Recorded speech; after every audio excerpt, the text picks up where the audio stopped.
दोस्तों, मेरे चैनल पर आपका हार्दिक स्वागत है। अर्ली इंडियन सिनेमा यानी शुरुआती भारतीय सिनेमा के all time great film makers की इस सीरीज में मेरा आज का एपिसोड एक ऐसे फिल्म मेकर को समर्पित है जिसने अलग अलग जॉनर की फिल्में बनाकर कामयाबी का एक अनूठा इतिहास रच दिया था। 28 अप्रैल 1909 को सूरत की गलियों में जन्मा था एक बालक जिसका नाम था जयंत जीना भाई देसाई। किसे पता था कि यही लड़का आगे चलकर भारतीय सिनेमा के बहुमुखी, तेज और भरोसेमंद निर्देशकों में शुमार हो जाएगा। बॉम्बे यूनिवर्सिटी से ग्रेजुएशन करने के बाद जयंत देसाई ने एक ऐसी जगह कदम रखा जहां पर सपने रीलों में चलते थे, यानी सिनेमा की दुनिया। शुरू में जयंत देसाई ने असिस्टेंट डायरेक्टर के तौर पर काम किया। कभी चंदूलाल शाह की फिल्म राजपुतानी तो कभी नंदलाल जसवंतलाल की फिल्म पहाड़ी कन्या में उन्होंने सहायक निर्देशन किया।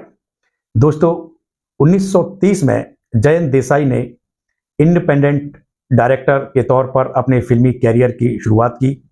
फिल्म का नाम था नूरे वतन यानी राष्ट्र की शान। और दोस्तों, ये फिल्म बॉक्स ऑफिस पर बेहद कामयाब रही थी और जयंत देसाई देखते देखते राष्ट्र की शान बन गए, भारतीय सिनेमा की शान बन गए।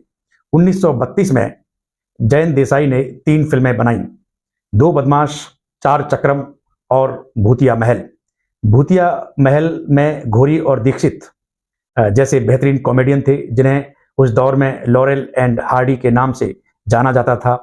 इंडियन लॉरेल एंड हार्डी उन्हें कहा जाता था।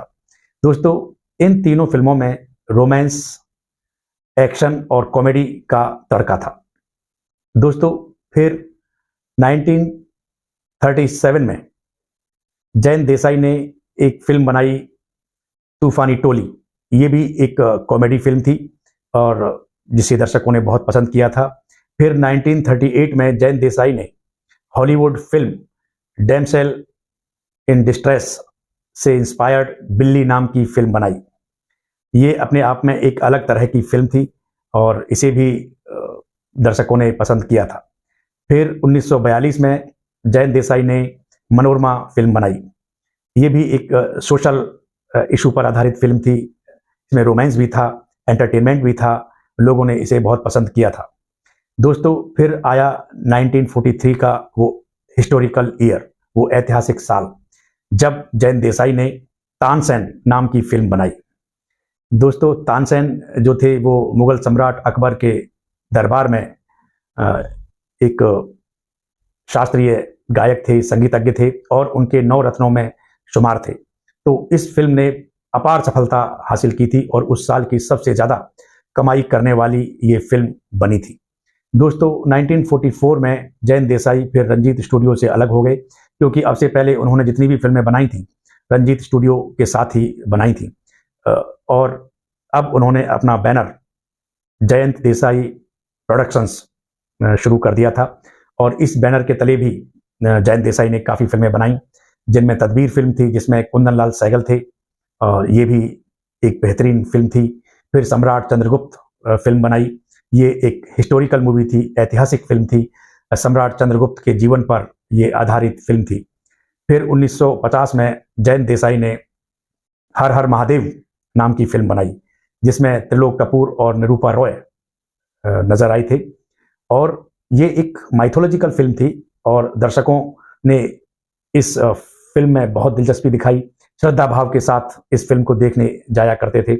ये फिल्म भी सुपरहिट साबित हुई थी। फिर 1952 में जयंत देसाई ने राज कपूर और नरगिस को लेकर अंबर फिल्म बनाई।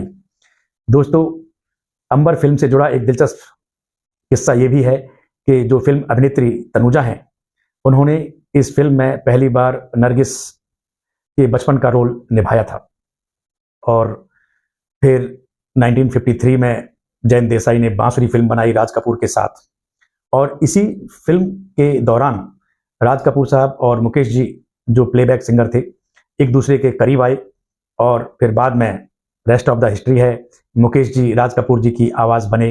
राज कपूर जी के अधिकांश जो गाने होते थे वो मुकेश जी ही गाया करते थे। दोस्तों 19 अप्रैल 1976 को जयंत देसाई ने आखिरी सांस ली, वो इस दुनिया से विदा हो गए। लेकिन दोस्तों जयंत देसाई ऐसे फिल्म मेकर थे जिन्होंने कला को अपना जुनून समझा और अपनी मेहनत के दम पर सफलता के उस शिखर तक गए। दोस्तों जयंत देसाई कभी हमको हर हर महादेव की कहानी दिखाते तो कभी सम्राट चंद्रगुप्त की ऐतिहासिक महागाथा हमें दिखाते थे, तो कभी तानसेन की यात्रा जो उनकी संगीत की यात्रा थी उससे हमें रूबरू करवाते। तो हर तरह की फिल्में बनाई, कॉमेडी का तड़का भी लगाया अपनी फिल्मों में, एंटरटेनमेंट उनकी फिल्मों में हुआ करता था। दोस्तों जब तक ये हिंदी सिनेमा रहेगा तब तक जयंत देसाई का नाम भारतीय सिनेमा के पन्नों पर स्वर्णिम अक्षरों में दर्ज रहेगा। दोस्तों आज के लिए बस इतना ही। स्टे सेफ, टेक केयर, जय हिंद।